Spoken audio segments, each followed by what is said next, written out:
Welcome to the June 5th council meeting, and if you'll join me for prayer. Father, I thank you for this chance that we get to come together, and I thank you for the many opportunities that we have in this city, the things that we get to talk about, the things that we get to discuss, and Father, we get to lift up all the good things that are happening in this city. We say a special prayer tonight for the Beth Smith family and for the many years that she contributed to not only Murfreesboro, but just to the surrounding community in the way that she opened her heart to be able to not only show your love, but to show the love that Murfreesboro residents have. Father, we thank you for what you're doing in this city, and we ask you that you continue to bless us and watch over us. We thank you and we love you. Amen. Amen. I pledge allegiance to the flag of the United States of America and to the republic for which it stands, one nation, under God, indivisible, with liberty and justice for all.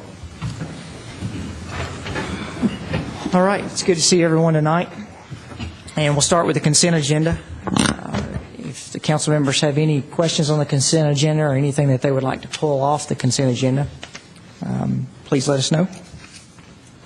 Mayor, hearing none, move for approval of the consent agenda. Second. Councilman Young, Councilman Washington, Ms. Wright, or Ms. Tucker, if you'll call the roll. Mr. Gilly? Aye. Ms. Scales Harris? Aye. Mr. LaLance? Aye. Mr. Smotherman? Aye. Mr. Washington? Aye. Vice Mayor Young? Aye. Mayor McFarland? Aye. We'll move to third readings and consider for passage on third and final reading Ordinance 14026, amending Chapter 33, Water and Sewers, Section 33.1 of the Murfreesboro City Code, dealing with the minimum monthly water charges and minimum monthly sewer charges. Move for passage on third read. Second. Councilman Young, Councilman Washington, Vice Mayor Young. Ms. Tucker, if you'll call the roll. Mr. Gilly? Aye. Ms. Scales Harris? Aye. Mr. LaLance? Aye. Mr. Smotherman? Aye. Mr. Washington? Aye. Vice Mayor Young? Aye. Mayor McFarland? Aye. Move to second readings and consider for passage on second reading Ordinance 14OZ20 to rezone an area located along Warrior Drive to residential multifamily RM16 district.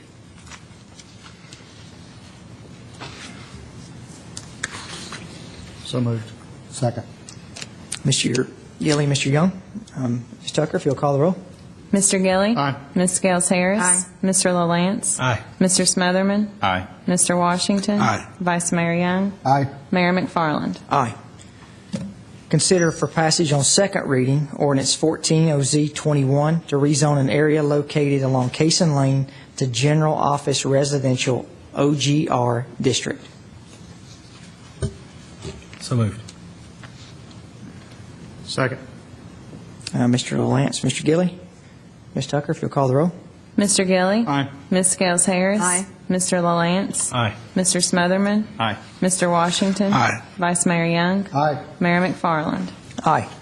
Consider for passage on second reading Ordinance 14OZ22 to rezone an area located along Garcia Boulevard to Single Family Residential 10 RS10 District. Move for passage on second reading. Second. Councilman Young, Councilman Smother, if you'll call the roll, please. Mr. Gilly? Aye. Ms. Scales Harris? Aye. Mr. LaLance? Aye. Mr. Smotherman? Aye. Mr. Washington? Aye. Vice Mayor Young? Aye. Mayor McFarland? Aye. Items 6 and 7 have been asked for deferral. Is there any questions on that? Okay, we'll move to item 8. Consider amending map of ordinance 14OZ25 to rezone an area located along Wilkinson Pike to mixed-use MU district. So moved. Second. I think that was Mr. Washington. Mr. Gilly and Mr. Washington. Ms. Tucker, if you'll call the roll. Mr. Gilly? Aye. Ms. Scales Harris? Aye. Mr. LaLance? Aye. Mr. Smotherman? Aye. Mr. Washington? Aye. Vice Mayor Young? Aye. Mayor McFarland? Aye.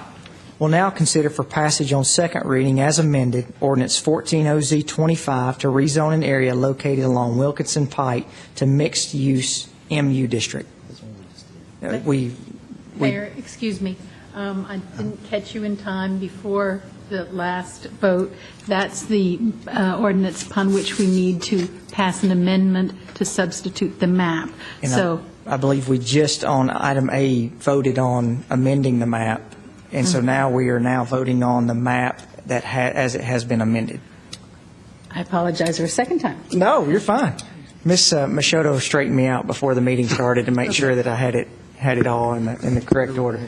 So do we have, You need a motion. I need a motion. To pass on second reading. It's not very often that you get to correct Ms. McGannon, so I'm sitting here And it's okay? yeah. Might be a first. Please make sure and the TV staff keep this back there, and we'll use this for a point of reference. We'll in the bring you a DVD of that. Thank you very much. All right. Okay, Make the motion, I say. So moved. Second. Mr. Gilly, Mr. Young. Ms. Tucker, if you'll call the roll.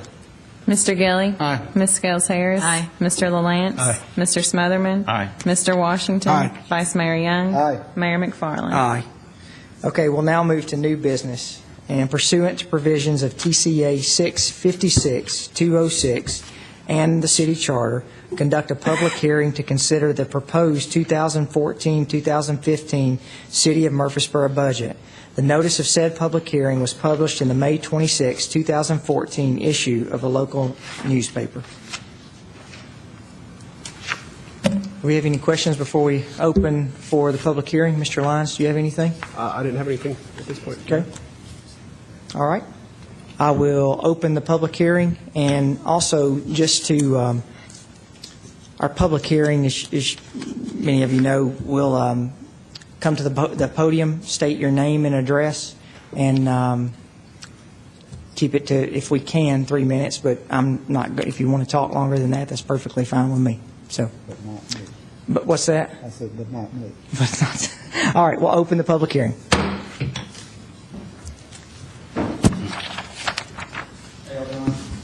My name is Axel David. I reside at 2639 Middle Tennessee Boulevard.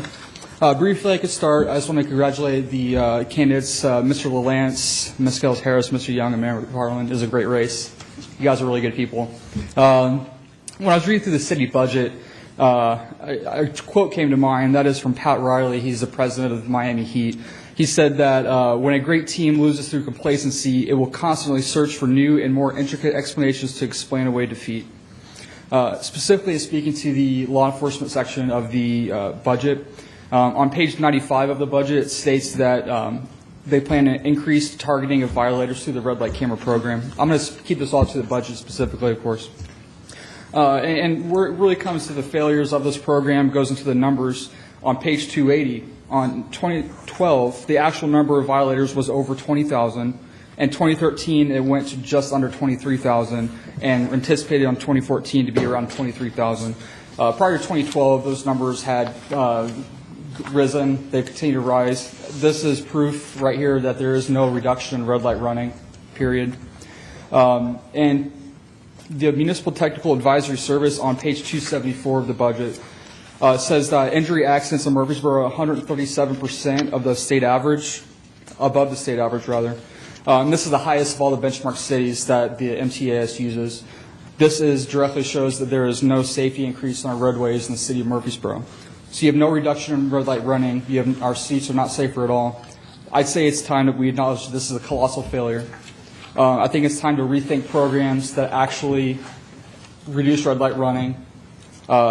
Again, we cannot be complacent with the system. It's clearly not working. And that's all I have to say about that. I appreciate the time. Thank you, Mr. David.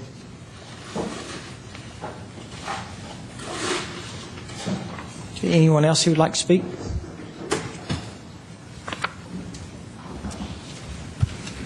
My name is Richard Baines. I still live on Parkview Terrace in Murfreesboro, and I'm glad to see someone here beside myself. I was beginning to feel like a cross on this day, a cross between Poxitani Phil and John J. Hooker.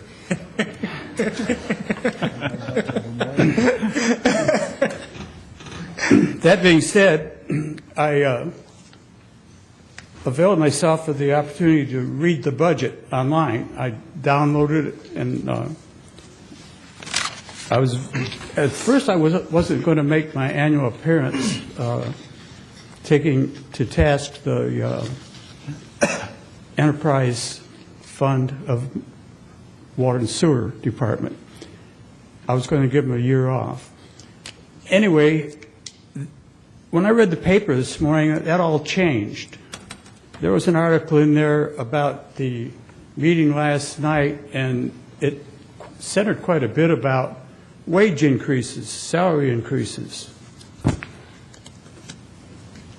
I'm very familiar with the system that the city uses because I've managed a company for years that used that system. My concern was when the newspaper report did not seem to foot and tick with what I read on the budget. For example, on page 7, I don't know if you've got your budgets with you.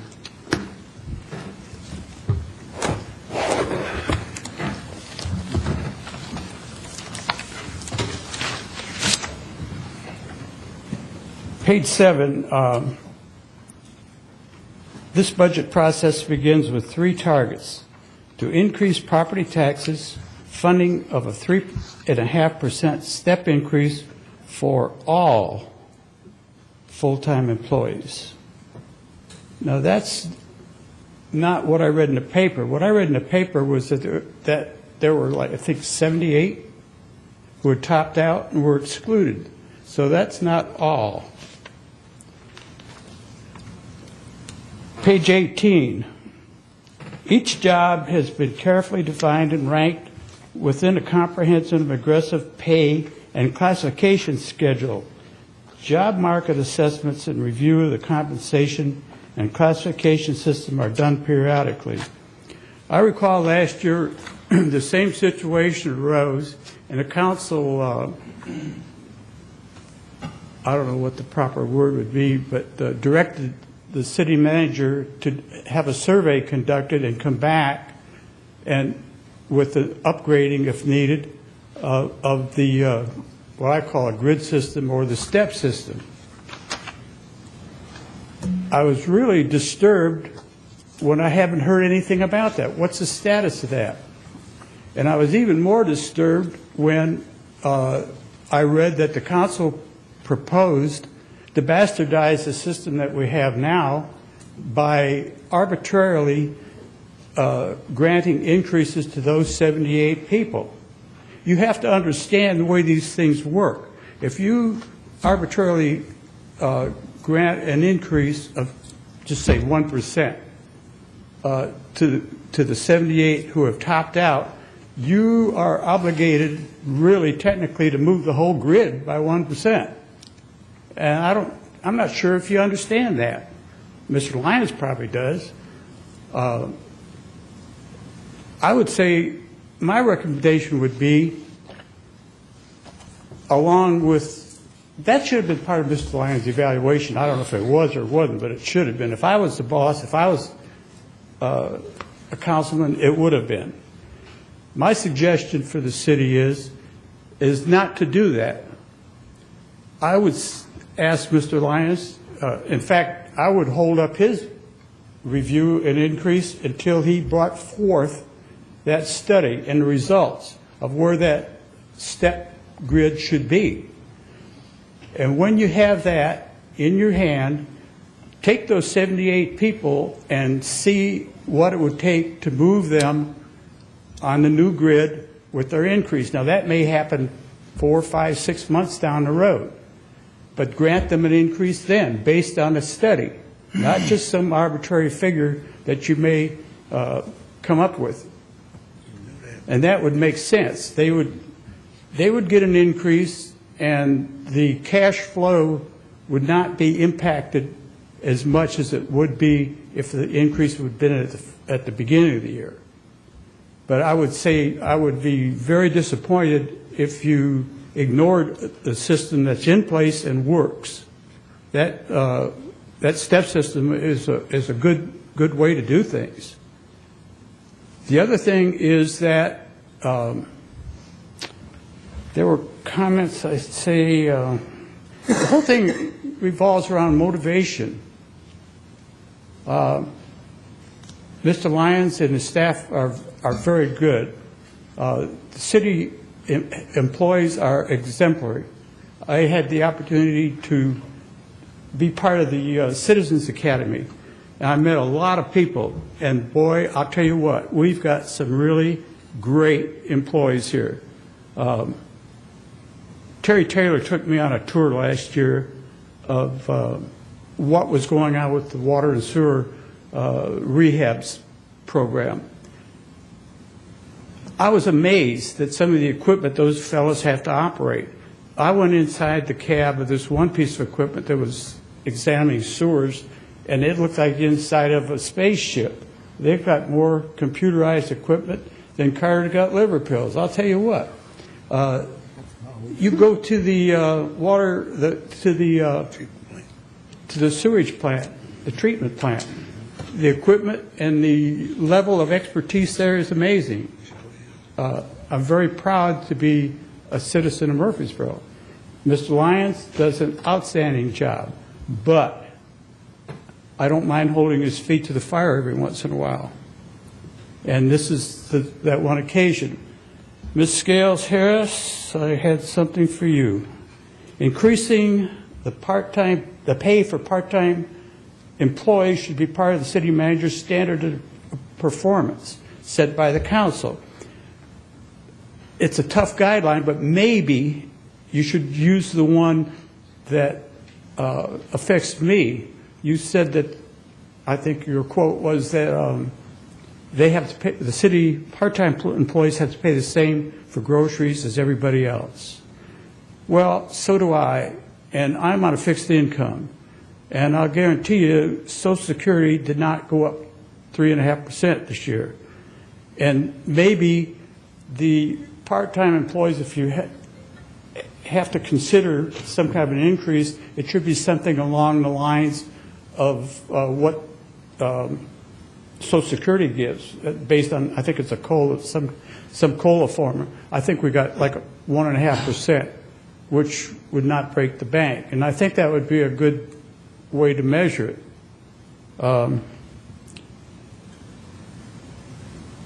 Mr. Gilley, I agree with you. The city manager deserves a raise. He does an outstanding job. To run a large corporation is the same thing as running this city. And I've been in a large corporation, and it's a tough job. It requires a great staff. But I would wait until he gives me an updated step plan. I think that being said, I thank you for this opportunity, and I'm really glad to see this young man here appear tonight. Year in and year out, I'm the only one that gets up here on this occasion. And I was very disappointed that the city council, what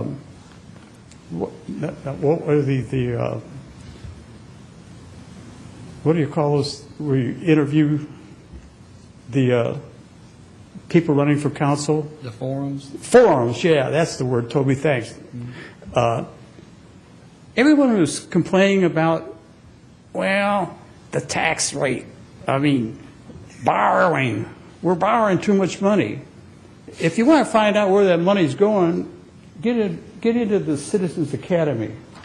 Visit the various departments and see what these people are doing with our money. And I'm very glad to see you show up, because you're the only one that ran for council. You weren't here last year. If you're going to complain about the budget and spending, this is the place and time to do it. And I'm very happy to see you here. Thank you very much. Mr. Baines, thank you. Anyone else? Hello, my name is Jacob Bogle. I live at 1211 Hazelwood Street. I've got two things I'd like to speak on, the debt and spending, as I'm sure you could guess. Every council member up here has said that we would pay off 90% of our debt in 10 years. We've been hearing this since 2011, and we've heard that a majority of our debt will be paid off in 10 years, since at least 2010. So by that metric, that means we should be halfway through paying off our debt, right? No. Every single year, the city borrows $20 to $50 million every year. This year, the city plans on borrowing $35 million. Despite being told for at least 5 years that most of our debt would be paid off in 10 years, the actual truth is that only the debt issued this year will be paid off in 10 to 15 years. But since you keep borrowing money every year, we're not going to be debt-free. This budget says that we're $264 million in debt, and I suspect that we're always going to be in debt if we keep staying on this track. And what really upsets me is that every single one of you have sat there and told us that we have to live within our means and that we need to pay off our debt. Well, what good is paying it off if you have no intention of actually living within your means? Which brings me to the second issue of spending. Vice Mayor Young, you sat up there during the League of Women Voters Forum and boldly proclaimed that you had never voted for an unbalanced budget. Well, this budget is not balanced. It plans to spend $4.9 million more than we bring in revenue. In fact, you voted for unbalanced budgets for years. Based on the budgets and what the budgets plan, we haven't had a balanced budget since at least 2011. Each year, this council plans on spending $3 to $5 million more than we're bringing in revenue. That equals $22.61 million in deficit spending since 2011. For this current budget, revenues increased by 2.78%, but spending increases by 7.8%. That number actually outpaces population growth. Spending on city schools has remained exactly the same since 2011, but spending on parks has grown 59%, a spending increase that is double the rate of population growth for that same period. We've only increased spending for our police department by 16%, and in this year we're actually giving more money in terms of dollars, extra dollars to parks than we are for our fire department. I understand that revenues and expenditures can come in above or below what has been budgeted, and that we've been lucky, but luck runs out. And the fact remains that we have not passed a balanced budget in years, and that you have no plan to actually get us out of debt. I ask this to each and every one of you up there: when are you going to start being honest, and when are you going to get your priorities straight? I was born here, my family has lived here before there was even a county, and I intend on dying here.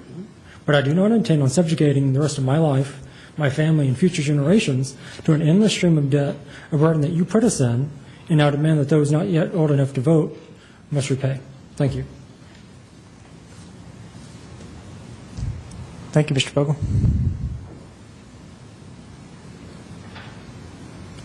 Anyone else who'd like to speak? Seeing none, I'll close the public hearing and consider any changes to the proposed 2014-15 City of Murfreesboro budget. Mr. Lyons? Yes, Mayor, for your convenience, I've put a document in front of you that walks through several different types of changes you might consider. So I think I'd like to suggest going through these one by one and getting some direction from the council. Mr. Lyons, I would like, before we move into that, Mr. Baines had asked a question about the pay plan. And if you would just update us on where we are on the comprehensive pay plan and what the plan is moving forward, please. I'd be glad to. There's actually been a good amount of work done on that. Council will recall last, I believe, fall, we had a session with Fox Lawson to develop what we were going to call our compensation framework and philosophy. We used that information after it was developed by the City Council, approved by the City Council, to then issue a request for competitive sealed proposals. We wanted to do a nationwide search for a firm. We went through that process and selected the firm of MAG. You'll recall back in March, MAG had a workshop with City Council here in the council chambers where we had city employees and the council hear from MAG about their project overview. Since that time, MAG has been working extensively with the Human Resources Department to get all of the employee data correct. MAG's got a very sophisticated computer system, and it was going to be critical to the success of the project to get lots of pieces of information about all of our city employees in that computer program. What's happening now is Mr. Godwin and MAG are now talking about dates for MAG to come back to do their sessions with city employees about how they could input data into this study. You'll recall MAG talked a lot about a job analysis questionnaire that our employees would fill out so that they could participate firsthand in the classification and compensation study. I'm not sure if dates have been set for that. It may be early July. July the 8th. Okay, so we've got 3 days in July for MAG to come here and train our employees about how to use that electronic tool to input that. And MAG has shared with us, I believe we're looking at a fall completion date on that. Okay. All right, thank you for the update. Mr. Lyons, we'll move to recommendations on adjustments that we have. Okay. Section 1 of my memo, I've titled Budget Corrections. Every year when we put the budget together, we will find certain items that need to be cleaned up. So the first one, item 1.1 in the Communications Department on page 78, we had included $10,000 for outside legal services. That was to do a franchise fee audit. That item actually got cut during budget review, but we had not removed it from the spreadsheet. Mr. Bozeman would like to keep $1,000 in that line item in case something comes up, but this recommendation would be a reduction of $9,000. Mayor, perhaps we can go through this first section and maybe ask you for one motion if it's okay. I don't hear any questions. Item 1.2, Fire and Rescue on page 107. We had budgeted $18,000 for fixed assets. At the time we made the decision not to open station number 10, as we were looking at the numbers, we actually cut fixed assets twice. And so we actually are asking to put $21,000 back into that fixed asset line item to correct that mistake. Okay. Item 1.3, the engineering budget on page 135. The proposed budget includes $27,300 for fuel.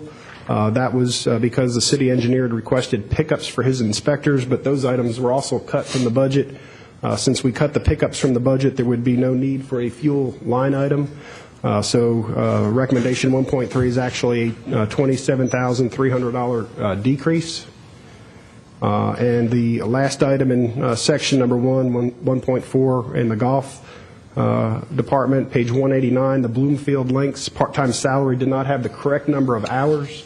When we increased the number of hours that were supposed to be budgeted, it increased total pay by $377 and Social Security by $29. This recommendation is an increase of $406. If you roll all these items up, this is actually a change to the good. It would reduce the amount we would need from fund balance by $23,894. So if, in Mr. Griffith's terminology, this is a change order that actually goes the right direction.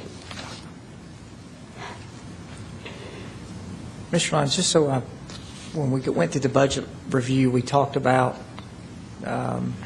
fund balance as a mechanism of balancing a budget.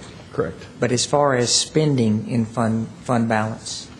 One of the graphs that we showed during my budget presentation was the graph that shows the city's fund balance programmed at the beginning of the budget versus what happens at the end of the budget. And what we were able to show you was that in 8 of the 10 years that we budgeted from fund balance, we never touched it. As a matter of fact, we grew fund balance. There was one of the 2 years that fund balance was touched was the year the city bought the land for the Embassy Suites Conference Center. That was a conscious decision by the city council to use money from fund balance. The second time we touched it was one of the years of the economic downturn. But year after year, we have beaten our revenue estimates, and we brought our expenditure levels in below what you all said is the budget. So consequently, 8 of the 10 years, fund balance was never needed. As a matter of fact, fund balance actually grew. So when we look at our budget and we look at what we have budgeted out of fund balance to say is a deficit, we actually have added to our fund balance when we're done with the budgeting. What was the number, if you could? Yes, sir. I'm going to point you to, I think there is a graph that will explain or illustrate that. Let's see.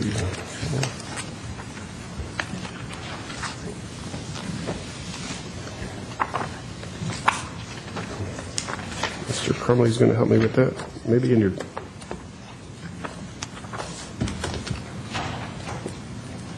I'm not putting my hands on it quickly, Mayor. I'll be glad to republish that graph for you. That clearly shows that our use of fund, our actual fund balance continues to get stronger. Okay.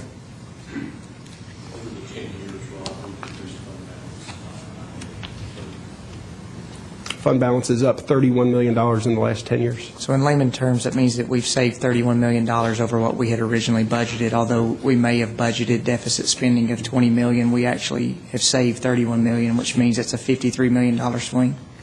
Rough numbers. Our assets have exceeded our liabilities, yes, sir. Okay, council members, we have several changes that will So maybe to keep track of this, Mayor, might suggest if we could ask the council to consider my recommendations in Section 1 budget corrections. It would be reduce the amount needed from fund balance by $23,894. Okay. So moved. I just had. Sorry. I just had a question. Something I was looking at, and just to see if this was correct, I was looking at it this afternoon, just looking at our budget and our spending, just for clarification, and I looked at our two highest departments, which are the police and the fire department, and I just had a question on the maintenance lines for these two departments. And I may need to ask the chief. The fire department. What page are you on, Ms. Harris? I'm trying to find it. Maybe, might I suggest this? I know there was a motion and we hadn't yet gotten a second on these corrections. I know Ms. Harris is going to have a question on the maintenance and fire. Yeah. There's a section later on in the memo where we're going to talk about some of those other areas. This isn't the only chance to make changes. We'll go through and get on to item number 5 on other council changes. Okay. I think. Yeah. Well, I made a note. We'll come back to Ms. Harris' question. So, Councilmember Lance, we have a motion. I'll second his motion. Councilman Gilly, we have a second. Any discussion? All right. Ms. Tucker, if you'll call the roll. Mr. Gilly? Aye. Ms. Scales Harris? Aye. Mr. LaLance? Aye. Mr. Smotherman? Aye. Mr. Vice Mayor Young? Aye. Mayor McFarland? Aye. Okay, we'll move to outside agencies. Let me back up and just apologize one quick second to give you a roadmap of how we're going to talk about these changes. I should have done that in the beginning, and I apologize. So the section 2 we'll talk about will be outside agencies. We'll talk about whatever changes you want to make there. Then we'll move on to health insurance, topped-out employees, and then any other changes that the council would like to make. So as we all are maybe making individual votes, we'll realize we've got a couple different components to this. So on the outside agencies, what staff heard from council during budget review, and this list does not need to stay at these two, but for right now what we've heard is Greenhouse Ministries. They were not funded in the current budget year. They requested $12,000, but the city's policy limits first-time agencies to an amount not to exceed $2,500. So that was the first one we heard from you all as a possible change, and we'd seek your direction. I'll take these individually, these agencies. Yes, sir. Okay. We'll start with Greenhouse Ministries. I think we all had sort of a consensus. We were talking the other night about Greenhouse, and if others have comments about that, that's fine, but I'll go ahead and move that we approve Greenhouse's request at the entry level, $2,500. Second. Okay. Councilman Gilly, Councilmember Scales Harris, with our motion and second. Ms. Tucker, if you'll call the roll. Mr. Gilly? Aye. Ms. Scales Harris? Aye. Mr. LaLance? Aye. Mr. Smotherman? Aye. Vice Mayor Young? Aye. Mayor McFarland? Aye. We'll look at Boys and Girls Club. The second outside agency that received some discussion was the Boys and Girls Club. They received $2,500 in the current budget year. They requested $25,000. There was discussion, but there was no consensus from the council on how much to include. Council, let's see what your wishes would be.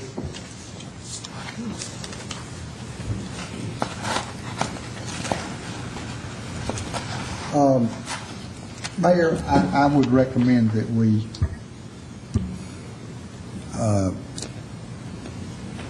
I would recommend that we use $6,000 for the Boys and Girls Club.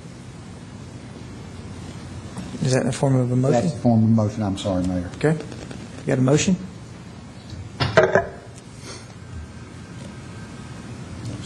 I will second his motion. Okay. All right, discussion? All right, no discussion. Ms. Tucker, if you'll call the roll. Mr. Gilly? Aye. Ms. Gales Harris. Aye. Mr. LaLance. Aye. Mr. Smotherman. Aye. Mr. Washington. Aye. Vice Mayor Young. Mayor McFarland. Aye. Item 3, we'll move to health insurance. Health insurance. We saw the heads nodding up and down when we shared with you the change to the health insurance recommendations by Ms. Russell to cover diagnostic tests and x-rays to co-insurance only and not subject to deductible. The Finance and HR worked together and determined that it would change the PPO rate increase to 12.2%. The net effect to this of all funds is $58,628.28. $48,000 and change would be in the general fund. So what we talked about with Cowan and HR at your Tuesday meeting, this is the price tag for that, and I'd be happy to answer any questions.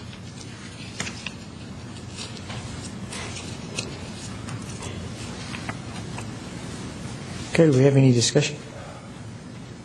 Mayor, I think I would make a motion that we adopt this. I think this is reasonable. X-rays and diagnostic testing are expensive, and when you have to take it out of your pocket first, they can be very expensive. I think it's a very good compromise, and I appreciate the city manager and the HR director and our Cowan to work this out to benefit our employees. I'll second that, and I agree with you, Vice Mayor. I mean, and from the city's financial standpoint, as much as we preach about wellness and preventative medicine, I mean, this goes a long way in that regard by encouraging employees and their families to have diagnostic work done that they otherwise might feel the need to put off because of cost. I understand. And I think that the employees' additional cost is, we figured it was just a little over $4 more a month than what was originally proposed as the increase to get this added benefits. Okay, we have Mr. Young made the motion, and Councilmember Gilly has a second. Any other discussion? Ms. Tucker, if you'll call the roll. Mr. Gilly. Aye. Ms. Gales Harris. Aye. Mr. LaLance. Aye. Mr. Smotherman. Aye. Mr. Washington. Aye. Vice Mayor Young. Aye. Mayor McFarland. Aye. We'll move to item 4, which is topped-out employees. This is a follow-up to your direction last meeting. In researching it, we determined there are 79 employees who are at the top step of their pay range in the upcoming year's budget, and therefore would not have a step increase available to them in fiscal year 15. By point of comparison, in fiscal year 13, City Council approved a 2% one-time discretionary cost of living adjustment in the form of a lump sum payment for active employees who were topped out in their current positions. I've calculated the cost of a 1%, 1.5%, or 2% one-time COLA. There on your sheet, it ranges from $44,000 and change to $88,900. So we would look for your direction on that one as well. I would mention that as we started the budget conversation right now, the classification and compensation study is in full swing.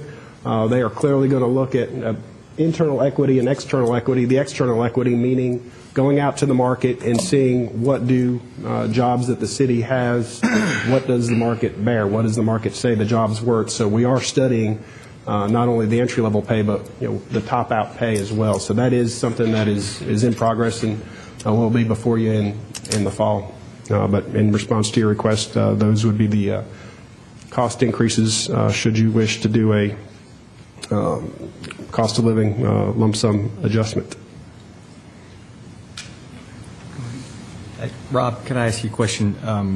So last year, we did a 2% cost of living adjustment, just a one-time thing. That would be 2 years ago, Mr. LaLance. Last year, we reduced, or we moved up the step, is that right? Correct. So we dropped one.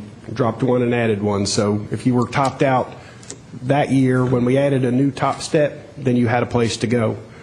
Since we were doing the classification and compensation study, that other step hadn't been added, so that was as far as the plan could take them, and there's no place for the city manager to move them beyond there without council action. Were any of those steps greater than 3.5%, or were they 3.5% or less? All the steps, and added? yeah, all the steps and for all the full-time positions are 3.5%. Right. Okay. Ms. Harris? In looking at our message, our budget message that was printed, it states that we're going to fund a 3.5% increase for all part-time employees. I mean, that's what we said. I mean, that's what was in the message. And then I think it's unfair that we come now and take 78 employees who have topped out because I feel like if we're going to do something different, and which we may, we should have said excluding topped out employees. This specifically, very clearly says increase for all part-time. Full-time. And I apologize for the confusion. A more precise way would have said eligible. However, there is no step. If you're at step 9, I don't have a step 10 to put you to. The city council, when adopting the pay plan and the steps and the numbers, and it's an attachment in your budget, shows what maximum pay is. So I understand that may have been slightly confusing, but there is not a step available to them. And I apologize for the confusion. What's always been confusing to me since I've been on the council, and I haven't really grasped the, I guess, the meaning of the steps. It's very confusing to me, but it seems like when we drop a step, and we add a step, people really don't progress. I mean, that's just how I interpret it, and I know until I come out off the council, I probably will never understand that, but I'm having a problem with what we promised. I mean, it says here clearly, all full-time employees. Now, if the council, if we decide we're not going to do that, I am not for a one-time, whatever we decide to give, like we gave, I think, 2 years ago, $750. I'm not for that. If we're going to give something, make a difference, which I really don't want to see us do because we stated all full-time. But if we do, I'd like to see that they get a percentage. I don't know what other council members, how you feel about it. I've gotten a couple of calls on this. Mr. Lyons, I have a question that I hope will clear up a little something for me. With our new comprehensive pay study, we won't have this problem next year, will we? That's one of the things that we're clearly trying to address. And one of the other issues with when I mentioned the internal equity, because if you're a police officer, or a police officer may not be the best example because they have two different type jobs, but if you're a wastewater treatment plant operator, there's only 9 salaries that person could have, step 1, step 2, et cetera, up to step 9. So depending on when you arrive with the city, there can be some feeling that, well, I've been here longer, yet they make the same pay. And when we had the 2 years where the economy was not very good, and we had to not fund step increases like every other local government and most private sector jobs, that created that compression issue. That's one of the things that MAG has been challenged to address and correct. And so, we'll look to see what comes back in the study, but, there could be some significant adjustments in pay for city employees, pending the study. So we won't have to worry about this next year. So now we've got to just worry about it this year. That helps. That clears up something for me. Now, Madeline, continue on. Oh, I'm finished. Mr. Gilly? Thank you, Mayor. I think, and this goes along with about the study that we're waiting on to come in, I think Mr. Bangs makes a very valid point, because if we whatever arbitrary number that we pick out right now is going to be just that, an arbitrary number that, in essence, the non-topped out employees are not getting something that, even though they're getting a bigger raise in the matter of equity, we're not doing anything but compiling to the compression issue that we've had in the past and continue to have. And what we as a body decide to do as a whole, I'm sure I'll be fine with. But what I'm struggling with is making sure that those 78, 79 employees are not excluded. But at the same time, there's a lot of merit to be said that we need that study in hand to actually know from an equitable standpoint, what needs to be done with those 79 employees. Mr. Lance? I'll have a rookie question. There's no rookie question. Can we, this won't go into effect, or when would it happen if we decided to do a one-time thing? When would that actually happen, that check, so to speak?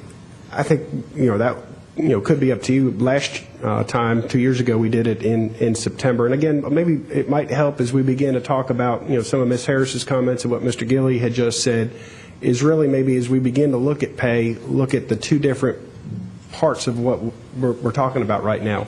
One would be cost of living. Milk, eggs, gas, groceries cost a little bit more today. That, in a compensation sense, to me means that's a cost of living adjustment. Life costs more now, so that's where that comes into play. And when we've done that one time, that's to kind of compensate, the people who've been topped out, who find themselves in that situation. When you look at pay and do something across the board and add something to the top end, then that really gets to be, that market-based, what does the market bear in equity? They're not the same number. They can get overlapped and they can get blended together, perhaps, but really is what we're talking about now in this part of the conversation. It's cost of living versus what is the market. Now, on the market piece, that's what we're actively studying right now. So I don't know if that helps you in dividing and thinking about it, but that's one way you might consider it. When will the MAG? Well, you said it was late fall sometime. In the fall. I mean, so can we budget for something and then wait to see what the impact of the MAG study would be, and then, would that be a possibility? Or what I don't know is what the price tag for the classification and compensation study is going to be. Yeah, right. And it could be a very large number. As if you remember when we were going through budget, in the unforeseen contingency line item, I moved that number up this year in case you wanted to do something, perhaps January 1. But until we have the report and we see what the number is, we'll be in a better position to talk about what we might do. Franklin, I believe, just completed their classification and compensation study. It was a dollar amount that they're actually spreading theirs out over 2 or 3 years. So that is also, one of the techniques, one of our neighbors has used. So until we have the report, I don't know what we may want to do. We're going to have to take a wait-and-see approach. But I did increase unforeseen contingency in case you felt like there was something you might want to do. So I guess what I'm thinking is, can we, if we decide to budget for something, but we kind of make it contingent on looking at the MAG study first before we do it and make sure it falls within the range of what the MAG study comes out, and then we've budgeted for it if it does happen that way. Mr. Lance, the question I might ask you that way is, are we trying to do cost of living, or are we trying to do market? Because that's kind of that's why I was suggesting you might want to look at it with those two lenses. Yeah, okay. And I think that may be something as a council for us to think about, that we're really meshing together when we did our old new pay increase, and then we've updated our market studies a couple of times. That's where the market and these numbers were determined by. So if we go and we give an increase that would be added to the salary and not a one-time cost of living, the part that I would be fearful of when the MAG study does come back, if we've pushed certain individuals above what the market is, then we may be looking at, in the next couple of years, that those individuals would be topped out and not be able, on our new plan, receive additional compensation. So I think we actually, in some case, if these numbers come back and they're low compared to where our new studies coming back, then we've got the opportunity to adjust that. If something comes back and these figures are, because we raise them to their salary, they come back and they're high, we don't have the opportunity, I wouldn't think, as a council to say, you're making too much, we're going to take your salary down. So in an essence, I think by doing the one time, we're actually helping the employee, not putting them further away from the market study. So it's something to consider, whether it's going to be a cost of living, if we decide to do cost of living, or if the council decides to do an increase. I'm glad you said it, because I don't want to muddy the water bringing that up. These comprehensive plans, they are very complicated, And it can go both ways if you don't watch out. So I'll go on with whatever the majority of the council wants to do, really, but understanding how those things work, you really have to put your hands on them, and they could. I don't think it will, because the economy is kind of coming back, and this, that, and the others, and it depends upon how those job descriptions are done also. So that study will be very eye-opening.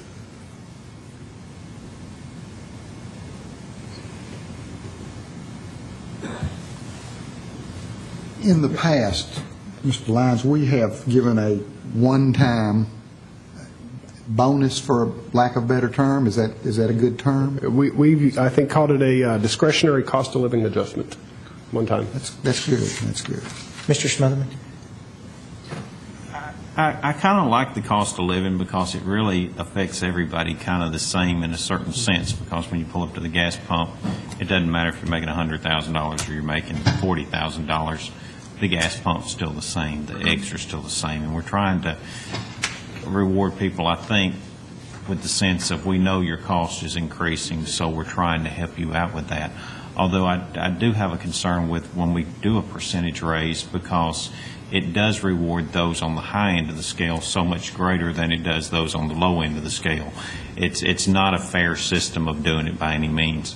But I personally would like to see us do the percentage because of the cost of living, because I mean it's gone up for everyone, but if we do a percentage of 3.5, I think there should be a number that we stop it at and say, okay, this is the maximum number you can go to, and just off the top of my head, I'd say $57,000 is going to hit right at $2,000. So you could have a 3.5% increase on any salary up to $57,000. Any salary over $5,000 would, or $57,000 would get a $2,000 increase on their pay raise, or their scale divided by 12, which would be their monthly salary, I guess, if it's a monthly salary. And therefore we don't give. We're giving everybody a raise, and it's more of a fair system, in my opinion, to try and raise everybody some, and then we'll wait and see what the survey there, the study comes back and says, because we know that the study's going to come back and say what they think the job should pay.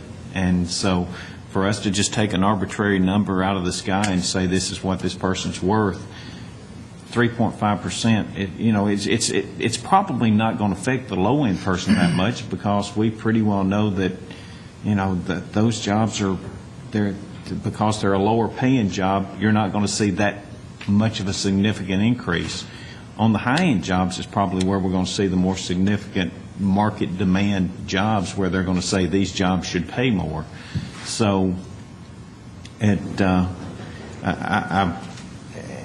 that kind of is a meshing, I guess, of the idea of a one-time hit, but still doing 3.5% for the people on the bottom end.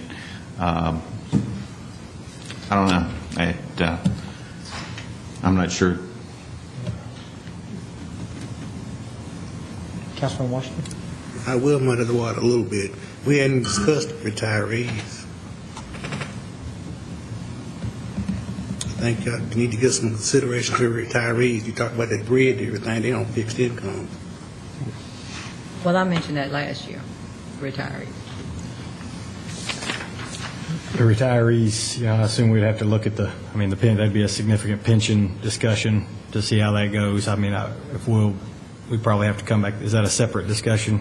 It is. Yeah. I think if there was if there was interest in the council, we really would need to step back and take a look, because that one, is more complicated in terms of retiree pay and the pension calculations. When we, set the amount that the city contributes for retirement benefits, that's an actuarial study that frankly takes a good amount of time. That is not get you an answer by next Thursday. Yeah.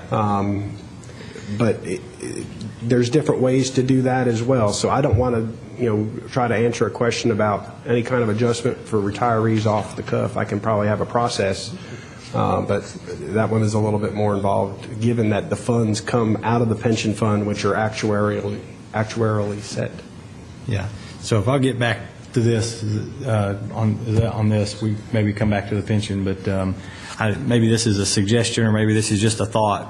But if we look at if we look at this year, last year, the year before, and the year before, essentially, so instead of doing an arbitrary number, if we use a 1.5% one-time COLA this year, maybe that serves a couple of different purposes. First of all, it's along the lines of what a Social Security type cost of living adjustment would be, so we know it's not completely arbitrary. That's what, we know costs have gone up. But also perhaps what it does, we look back over the last few years, that gives a total of 3.5% of these types of adjustments, which would be about half.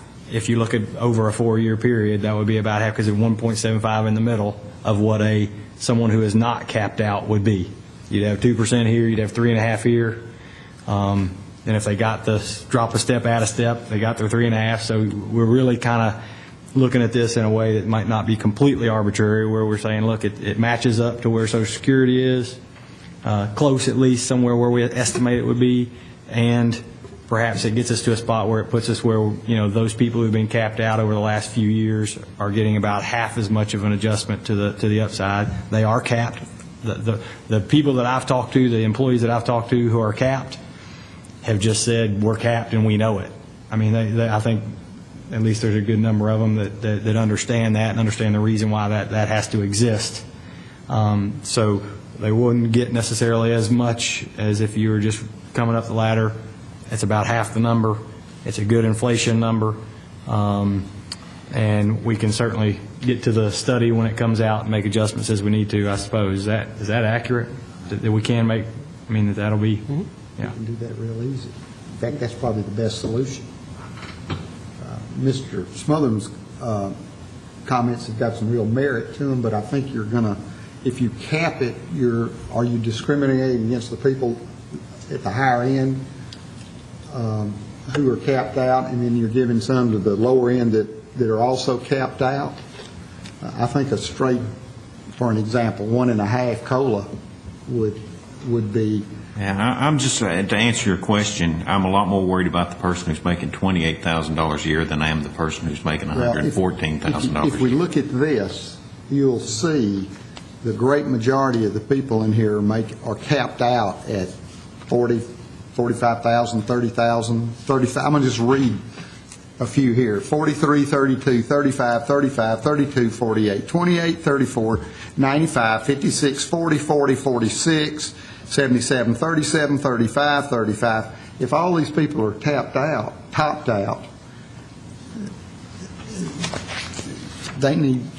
their job description needs to be reevaluated, revamped, and that's what's going to happen in the compensation study. But in the meantime, the price of eggs and gas has gone up. The whole thing's a mess. It's going to change. I hear that every year. I hear that every year. I'm just giving my opinion. I'm a retiree, okay. My check is the same. I don't care if I go to the store. If something's up, you have to make adjustments. My check doesn't change. And these numbers you're reading off, 35, 32, that's great. But these people are hard-working people, just like the people that are making over 100,000 or over 80,000. They work just as hard, if not harder, than some of the people in the higher. Ultimately, it's going to be corrected in the fall anyways, it sounds like. So I'll be willing. I still say it's very discriminatory what we do, but I've learned since I've been on this council, I came on this council, I always wanted to take the whole loaf of bread. I've learned to settle for half a loaf. So I've learned that. I got to learn that from my dad. He used to say that all the time. Can't have the whole loaf, take half. So in this case, but I think we need to always watch what we're telling the employees. We told them, everybody, but half a loaf is where I'm going right now. We'll do the 3.5, and we'll do a percentage for the topped out people. I'm not going to settle for the topped out people not getting anything. Mayor, I'll make a motion. Yeah. Okay, Mr. Mayor, I move that we give a award a one-time 2% COLA for all topped-out people. Okay, we have a motion. Which will cost us $88,000 for the total budget. $88,935.51. $89,000. And let's get this study done.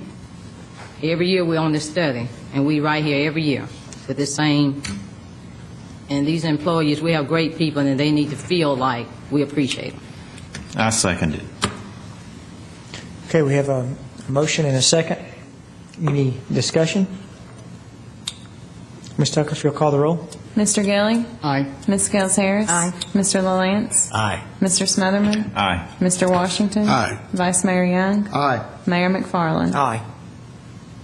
Good discussions. We'll move to other council changes, and I have one recommendation. We need to discuss the city manager raise, and I think the last years, as far as I can remember, it's been a 3.5% increase like the other employees, which would be a net of $6,509.93. And that includes Social Security and retirement. That's just information, so that's up to the council. Mayor, is the city manager topped out? No. I mean, we don't have a I'm not topped out. scale, okay. No. If you're going to give all the employees that are not topped out a 3.5% raise, how can you not give the city manager a 3.5% raise?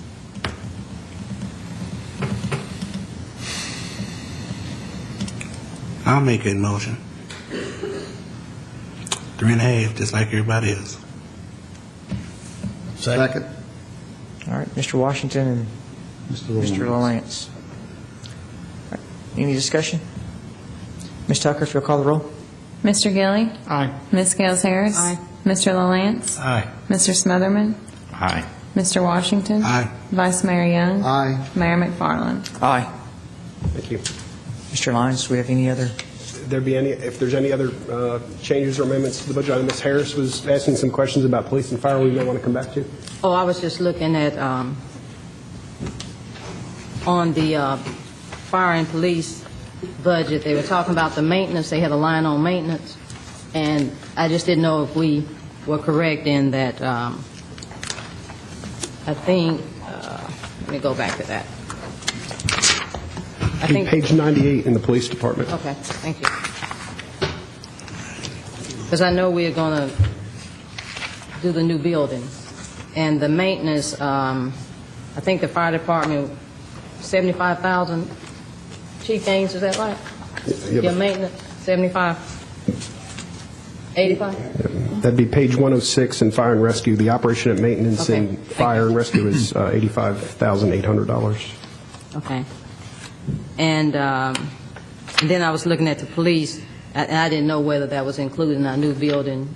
I know the new building is not in there. It's not in there since, we won't be moved into this, to the new building before the June 30, Right. 2015. Yeah. Because I was looking at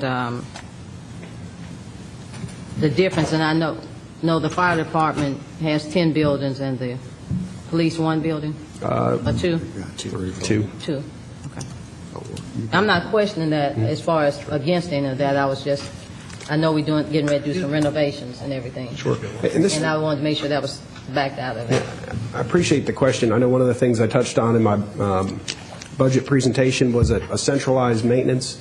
MTAS is helping us with that because we've got maintenance personnel all throughout the city in multiple city departments. We don't have a unified supervision. We're not necessarily able to take advantage of bulk purchase. And so as you all talked about last year, and we believe as well, we want to get a look to see how can we be more efficient with it. It's workforce and fleet services. It's workforce and IT. And so we want to look, is there a better way, a more efficient way to maintain the city buildings? We've got over 100 buildings. We've got a lot that we need to take care of, and we think there'll be a better way to do that, and that'll be one of the goals in this year's budget.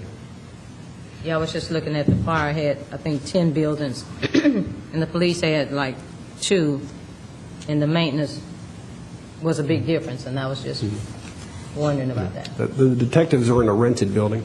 Right, and that lease is almost up, right?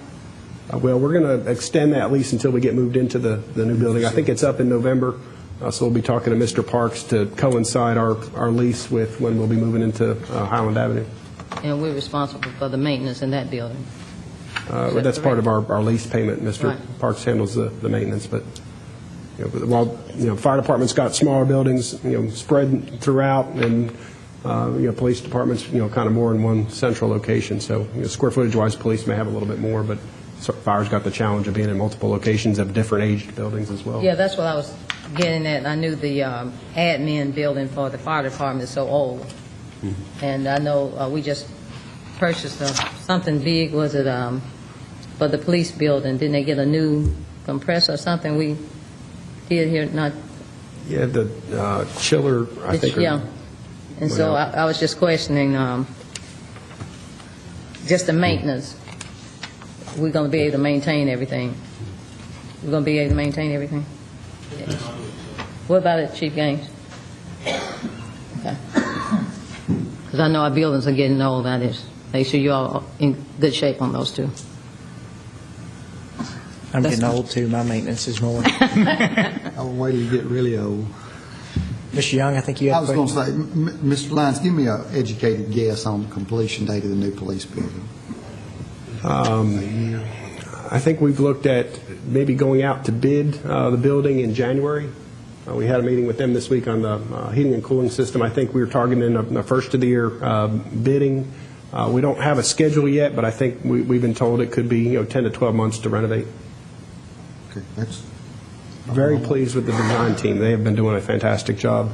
Part of their effort involved about a month or so ago of the design team sitting down with our officers, our frontline police officers, the command staff, to hear from them what is it that they needed in doing their job so that they could learn and make sure that the building was going to be adequate for them. So we're really reaching out to engage our staff in the design of the building. So excited about that one.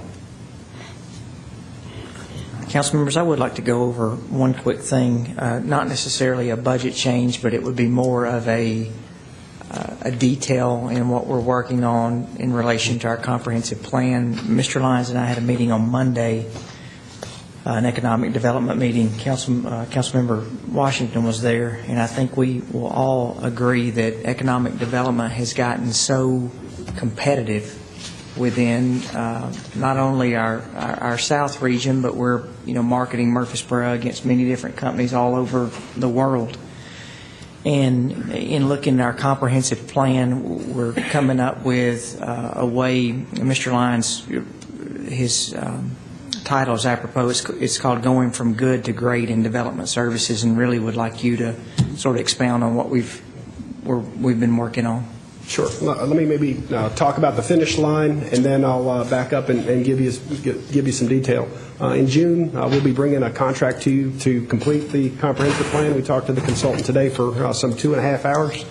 And in talking to the consultant, one of the things they've done in other communities is something called a Unified Development Code. And what a Unified Development Code would do would be to come in and take a look at the city's ordinances and codes, which are currently located in a number of different places. We have a landscape ordinance, we have a sign ordinance, we have subdivision regulations, we have street specifications, we have water and sewer ordinance, and they're in a lot of different places, and they've evolved over time. What we're going to recommend to you in June would be for this firm to come in and unify that and put all those codes in one spot. And what we've heard from their client list is that generates tremendous efficiencies in providing excellent service to builders, developers, homeowners in the community, and really making that process efficient. So one of the things that we've had a target on is how can we continue to do a better job in serving our development service community. This is a rapidly growing community. We have fantastic employees working really hard in a system that has been built on over time, and so there's an opportunity for us in a couple of different ways. One would be to have a unified code. We think that will streamline the process for everybody, including our team. Number two, we see an opportunity to have a unified software program where things can get done electronically and really help speed our way through the process. Third, we just talked about the police move to Highland Avenue. When the police department vacates 302 South Church Street, there'll be approximately 30,000 square feet adjacent to City Hall that would become vacant. So there may be an opportunity to have a unified location where we could move people who touch the development process into one building. Right now, they're in several buildings. They're in the fire admin building, and they're in water and sewer, and they're in City Hall, and they're at the urban environmental department. So if you're developing a project in Murfreesboro, you may have a need to go to multiple locations, and we think there may be a better way for us to do that. So this is all part of a process for us to try and get better. Some of you were at a meeting I had with the development community a few weeks ago. We had over 100 people come to this room because we wanted to have a listening session for them to come talk to us about what is it that we can do to continue to grow and do things well. It is about economic development. I can assure you, and you all know it, that we're competing every day for projects, and we want to make sure people, when they come here, have a great experience. We're no secret. The number of building permits, the number of projects that are occurring continues to go up and up. Our two council representatives on the Planning Commission have seen much bigger agendas than we did a few years ago. And so this is all part of our real intentional look at how can we get better. We've got great employees working in a system that over time has been added to. Years ago when Mr. Adelot started his career as the planner for the city, we didn't have the stormwater program requirements that we do now, but now that's part of what we need to do. That has been added, and there's other examples of that as well. So as Mr. McFarland and I talked earlier this week, I'd shared with them that the references that had done a comprehensive plan with Kendrick Keast really saw great value in getting better at unifying their codes all in one spot. Big help to staff, big help to the community, and most importantly, it's big help to the businesses here. Thank you, Mr. Lyons. I thought you would want to hear that. Okay. Do we have any other changes that we're looking to the fiscal 2014-2015 budget? All right, hearing none, we'll move to item 11, considering adopting a certified tax rate of 1.2015.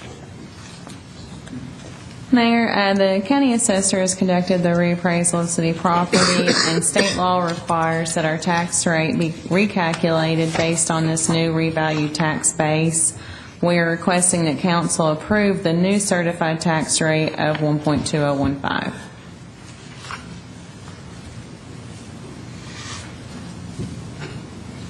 So moved. Second.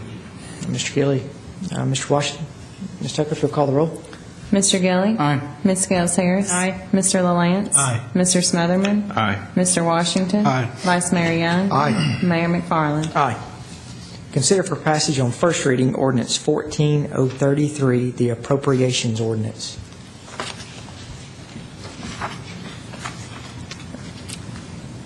Mayor, this is the ordinance to approve the budget that's been presented to you tonight. Thank you. So moved. Second. All right, call the roll, Ms. Tucker. Mr. Gilly? Aye. Ms. Scales Harris? Aye. Mr. LaLance? Aye. Mr. Smotherman? Aye. Mr. Washington? Aye. Vice Mayor Young? Aye. Mayor McFarland? Aye. We'll consider for passage on first reading ordinance 14034, the tax rate ordinance. Move for passage on first reading. Second. Councilman Young, Vice Mayor, or Councilman Washington, Vice Mayor Young. Call the roll, Ms. Tucker.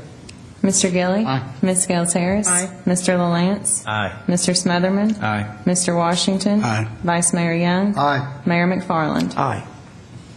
Item 14A, hear from the Assistant Finance Director with regards to the fiscal year 2014 budget amendments.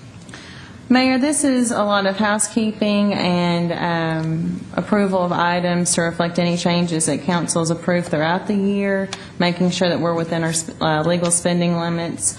We have to do this before June 30, so we sort of project out how we're looking towards the end of the year. The majority of these amendments are a result of us moving several funds into the general fund.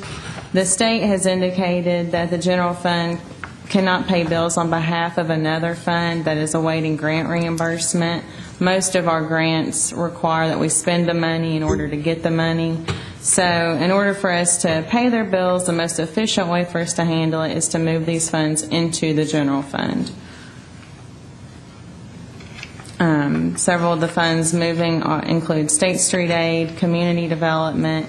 Gateway moved actually effective June 30, 2013, but we're moving the transactions moved in 2013, but the budget needs to be moved for 2014. And also the road projects portion of the capital improvement fund has been moved into the engineering department. No changes on amounts, mainly just moving them from one place to another. Yes, for the most part, yeah.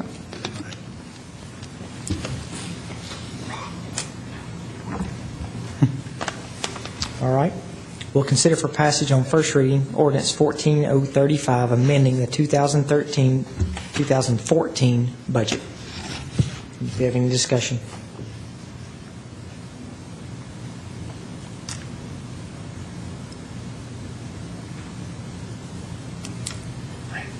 We could have a motion. It's your turn. So moved. Mr. Gilly? Second. Mr. Washington? Ms. Tucker, if you'll call the roll. Mr. Gilly? Aye. Ms. Scales Harris? Aye. Mr. LaLance? Aye. Mr. Smotherman? Aye. Mr. Washington? Aye. Vice Mayor Young? Aye. Mayor McFarland? Aye. We'll consider recommendations of the Planning Commission to schedule a public hearing to consider rezoning an area located along Agri Park Drive from single-family residential 15, RS15 district, approximately 1.93 acres, and highway commercial CH district, approximately 13.02 acres, to residential multifamily 16, RM16 district, approximately 14.95 acres. We also are going to have in the second attachment that you've received, that was page 1 that's in your agenda, but you also have Planning Commission recommendations for public hearings dated June 4th from Mr. Adlott as well. Mr. Adlott? Thank you, Mayor McFarland. During its regular meeting on May 7th, the Planning Commission conducted a public hearing on the item that you just read about for the property on Agri Park Drive. After the public hearing, the Planning Commission deferred action, and then they took it up again on May 21st. After the discussion, they have recommended its approval. We need to schedule a public hearing for this item. After you have taken care of it, I'll move on to my letter that was handed out. Okay. Ms. McGann, what date are we thinking? July 10th.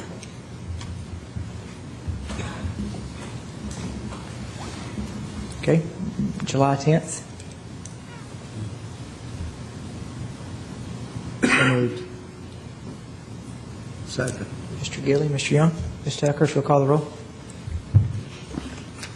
Mr. Gilly? Aye. Ms. Scales Harris? Aye. Mr. LaLance? Aye. Mr. Smotherman? Aye. Mr. Washington? Aye. Vice Mayor Young? Aye. Mayor McFarland? Aye. These additional items, because the council will not meet next week and possibly not the week after, I would like to go ahead and get them scheduled for public hearings. The Planning Commission met last night and conducted public hearings on these 5 items. The first is an annexation petition for approximately 156.6 acres along Veterans Parkway, with Ms. Kathy Wright, the executor of the Best Hartman Estate, being the applicant. The second is a zone applicant for approximately 149 acres along Veterans Parkway to be zoned to PCD, simultaneous with annexation. Mr. Chris Jones, on behalf of Middle Tennessee Electric Membership Corporation, is the applicant. The third is an annexation petition for approximately 6.6 acres along Veterans Parkway. Ms. Judy Robinson is the executor of that property and as the applicant. The fourth is a zone application for the same property, approximately 4.3 acres, to be zoned CH simultaneous with its annexation. And the fifth is a PRD amendment for approximately 18.66 acres north of Franklin Road at the Hampton Park at Hillwood PUD. Mr. David Alcorn is the applicant on that project. None of these had a lot of controversy in terms of opposition. We had actually quite a bit of support on the second item, which was the one that had the greatest amount of participation. I don't expect that there'll be a whole lot of opposition, although there will probably be some people who come and speak in favor of this application as well. I think the July 10th would be a good date for that as well, if Ms. McGann were to agree, for all 5 of these public hearings. Okay. I see Ms. McGann nodding. Move we set a public hearing July 10th. Second motion.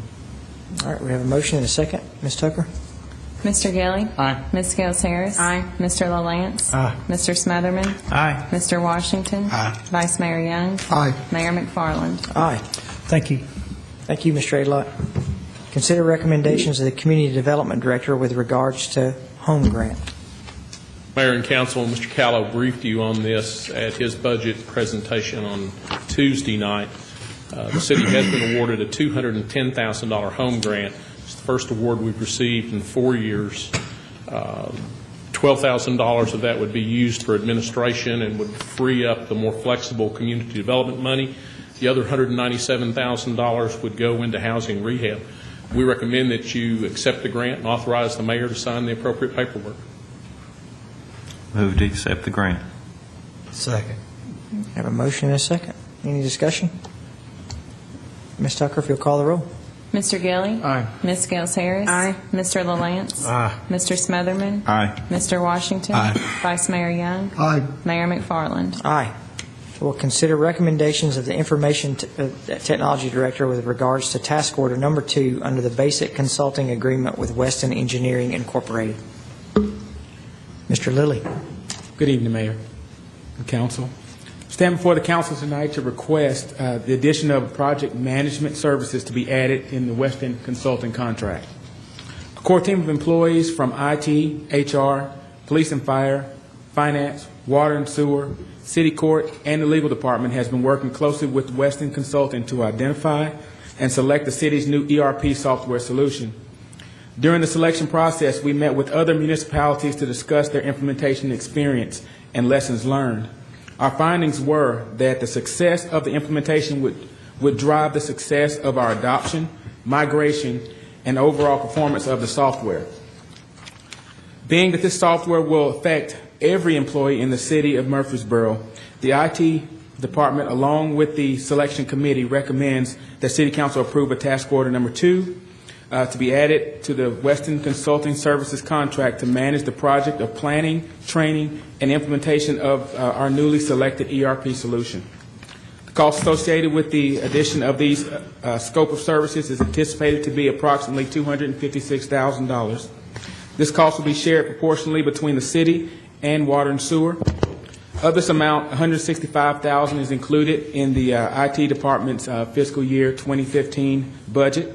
The remaining $100,000 is included in the Water and Sewer fiscal year 2015 operating budget. I open for any questions. Thank you, Mr. Lilly. Any questions?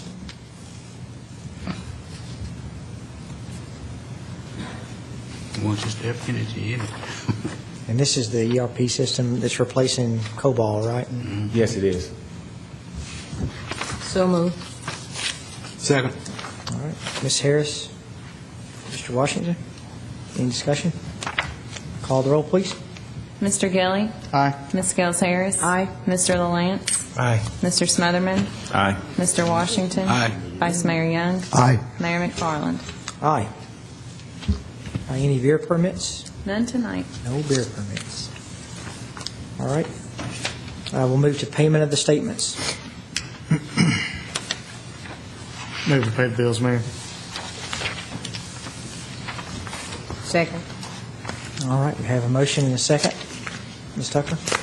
Mr. Gilly? Aye. Ms. Gales Harris? Aye. Mr. LaLance? Aye. Mr. Smotherman? Aye. Mr. Washington? Aye. Vice Mayor Young? Aye. Mayor McFarland? Aye. Move to board and commission appointments and have a few that have been in your packet. Recommending to Mr. Tim Tips to be moved from the Parks and Recreation Commission and be appointed to fill the unexpired term of Mr. Stephen Dotson on the Gateway Commission. And Mr. Tips has served on the Parks and Recreation Commission, has been a valuable member, but also was excited about this new opportunity to move to the Gateway Commission. Do we need to do these one at a time or all together? Do we need to do these one at a time, Ms. McGinn? Please. Move for approval. Second motion. Ms. Tucker, if you'll call the roll. Mr. Gilly? Aye. Ms. Scales Harris? Aye. Mr. LaLance? Aye. Mr. Smotherman? Aye. Mr. Washington? Aye. Vice Mayor Young? Aye. Mayor McFarland? Aye. I'm also recommending that Mr. Stephen Shirley be appointed to fill the unexpired term of Mr. Tips. His expiration date is 6/30/15 on the Parks and Recreation Commission. Mr. Shirley would be a great addition to that board, and I'll move for approval of your recommendation. Second. Okay. I have a motion and a second. Any discussion? All right, call the roll, Ms. Tucker. Mr. Gilly? Aye. Ms. Scales Harris? Aye. Mr. LaLance? Aye. Mr. Smotherman? Aye. Mr. Washington? Aye. Vice Mayor Young? Aye. Mayor McFarland? Aye. Recommending reappointments for the Board of Electrical Examiners, Board of Gas Examiners, and the Construction Board of Adjustment of Appeals is attached on the memo. And Ms. McGann, do I need to read off each? Okay. Well, you might want to read them, but it would just be Okay. one motion. Recommending to reappoint, and this is from Mr. Whitaker as well, the Board of Electrical Examiners Richie Boland, Norman Brown, Alton Fan, and Stan Harvey. The Board of Gas Examiners Michael DeWeese, Curtis Harrell, and Steve Morris. Construction Board of Adjustment and Appeals John Murray, Logan Hickerson, Michael Hudson, Carolyn Lester, and Mike Picklesheimer. Would like to make one note that we're still waiting from Murfreesboro Electric Department to give us their representative for the Board of Electrical Examiners, and hoping to get that in the near future.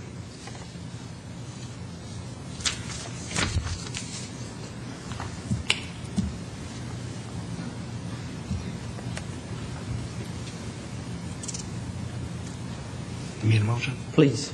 It is. Move for approval. Second. Okay, any discussion? Call the roll, please.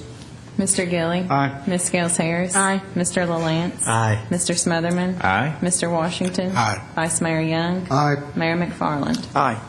I have one more recommendation that's not in writing, but just wanted to give you at least notice. The application is coming in, but would want to recommend Mark McCluskey with the Murfreesboro Fire and Rescue Department to be the employee representative for the Pension Commission. And I don't have that in writing, but the Pension Commission is not going to meet in June. They will meet in July, so wanted to make sure that we notified you of that to make sure he didn't miss a meeting. So don't need a motion, but more of a point of reference, and we'll have that in the next council packet.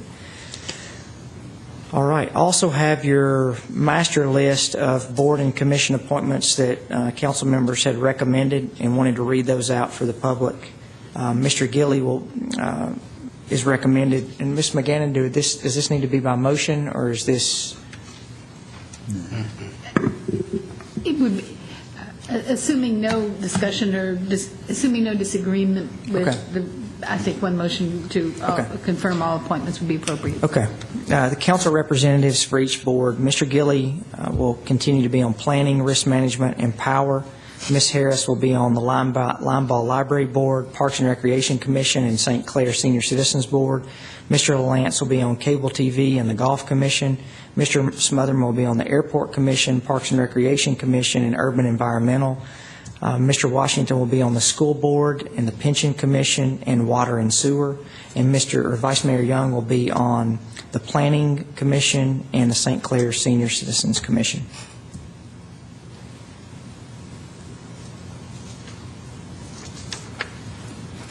We could have a motion to do that. Move we approve the mayor's recommendations. Second. All right. Have a motion and a second. Ms. Tucker, if you'll call the roll. Mr. Gilly? Aye. Ms. Scales Harris? Aye. Mr. LaLance? Aye. Mr. Smotherman? Aye. Mr. Washington? Aye. Vice Mayor Young? Aye. Mayor McFarland? Aye. Do we have other business from staff or city council? I don't know if this would be called business or just an idea, but I know in the past, and I've heard you mention it as well, Mayor, that we would like to have more participation, and I personally enjoyed the comments from Mr. David and Mr. Bain and Mr. Bogle, and was glad that Mr. Edward was here tonight to participate. And I wish that we had more people in the crowd, to be honest, that would give us their opinions and what their thoughts are as far as communicating with the council, what the public's thinking.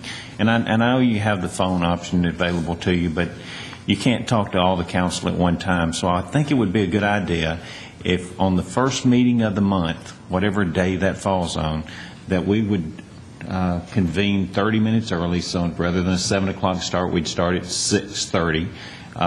It would be a non-televised part of the meeting, and part of that is I don't really want anybody to just come and grandstand and show up every week for the purpose of saying I want to be on TV. But we really want this to be constructional and educational and be something that we could learn from and get a really good feel for what the public's thinking. And I think it would be a good opportunity for them to come and speak to us. Starting 30 minutes early, we'd have 3-minute limits on them, and that would allow hopefully maybe 9 or 10 people to speak to us if they'd like to. Of course, means it's non-televised. If no one showed up, then we could have the mayor tap dance or something for us for the first 30 minutes, but it wouldn't be televised, so nobody would see it. But but I think it would be a good idea for us to open the mic up and just listen as a council and discuss some of their concerns from a perspective of making sure that we're in touch with what the community's thinking. Question.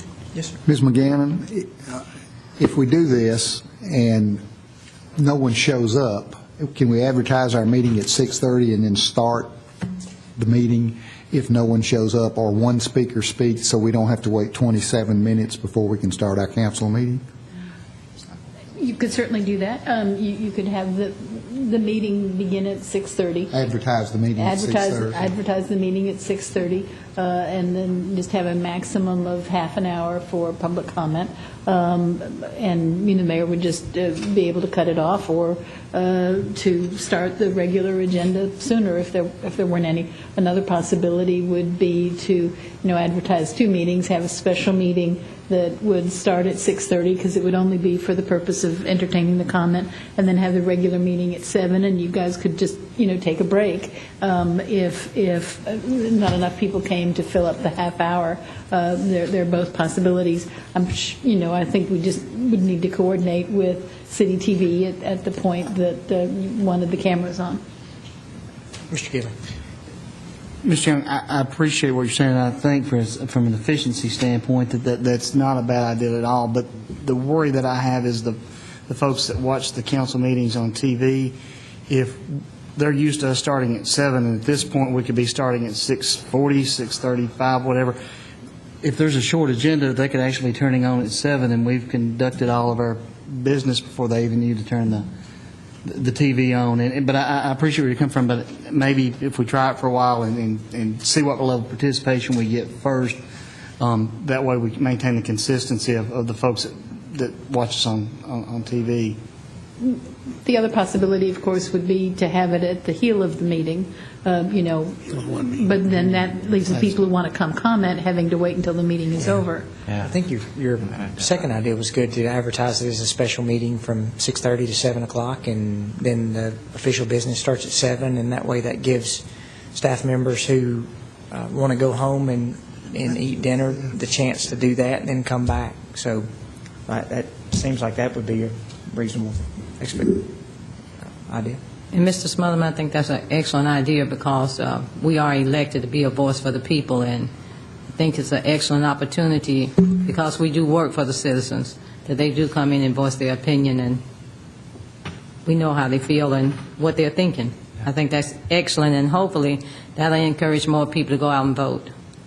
And I would like to have it on the front side, because there's nights where we have public hearings and stuff, and if we're only going to give them 3 minutes at the microphone to talk to us, I'd sure hate to see somebody sit out there and wait 3 hours or 4 hours to get their opportunity to speak 3 minutes. So I'd rather me be inconvenienced by 30 minutes and nobody show up than to have them wait 4 hours to speak 3 minutes. Would you like to do, is that in the form of a motion? I would like to put that in the form of a motion. Second. All right. Let's see, man.